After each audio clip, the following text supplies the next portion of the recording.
So I think that's really what it came down to, is like, one is like helping people, and then two is like, can we build a community? Because I think the technology, like the tech world, is kind of an intimidating thing for people that aren't really in it.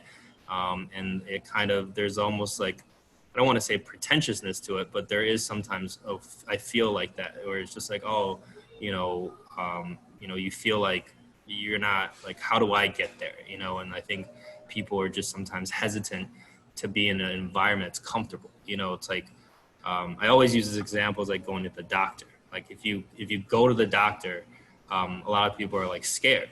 But then if you knew a friend that was a doctor, you can talk to them in conversation and be like, hey, I got this issue. Like, what do you think it is? And I think it's more relaxed. So I think the coffee setting is one of those places. Like a cafe is kind of chill. You can relax, you can kind of hang out, and then, have a conversation about technology. Yeah, that's a good point there. That last point, how tech can be kind of intimidating. And in your experience, having all these entrepreneurs come through your cafe, solicit tech advice for let's take an early stage entrepreneur, someone just starting out or maybe just, incubating an idea. Mm-hmm.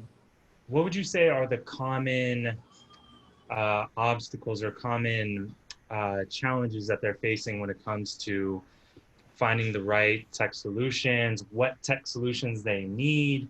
If you could kind of dive deeper into what are some of those initial tech questions that entrepreneurs come to you for? I think that our conversation, because we're in like this, we're in the Bridgeport Art Center in Bridgeport, so it's a giant kind of art space and community space.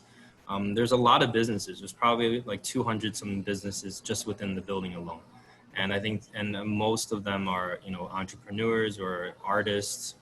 So they're kind of, you know um, they're they're they're basically trying to develop something. They're trying to create something, whether it's in like a nonprofit that is about urban growers, like about farming or anything like that. So, I guess the conversation for us is usually it starts very small, and I think that's what I always enjoyed about the cafe setting, was it would be something very basic about like, hey, like we just hired new staff, like and we may need a laptop, or we may need to provide them some sort of hardware. So let's start with something simple like that, and then it moves into things like web design or web development, or being like, hey, like, for example, hosting data on a server. Like, do you recommend that I have my own server within my organization that I keep, or do you think I should do like AWS, like Amazon Web Services, or if I should do Azure?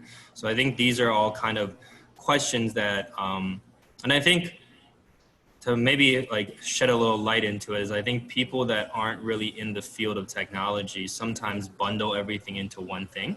It's kind of like there's specialists in every department. Just like if you go to a doctor, there's general practitioners, and then there's orthopedics. Like you can ask, and then when you talk to a doctor, you're like, oh, well, you're a doctor. And then you can ask some very broad questions and be like, hey, what about this? What about this? What about that? And, even if it's just a conversation to help guide them into the right direction, is I think where we come in as base, is like to have an idea, be like, hey, maybe we don't offer this service, but maybe we know someone, or maybe we have a company that we're affiliated with that may need this service.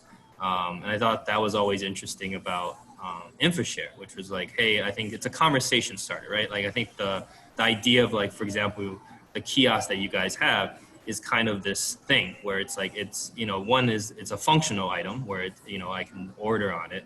But from another standpoint, it's like, what else can we do with this kiosk? Like, is there something else that we can implement with it that we haven't even thought of, or haven't even considered? And so I don't know if I answered that question all the way, but I think that's kind of my thought on it, is that it's the tech field is kind of intimidating for people that aren't in it.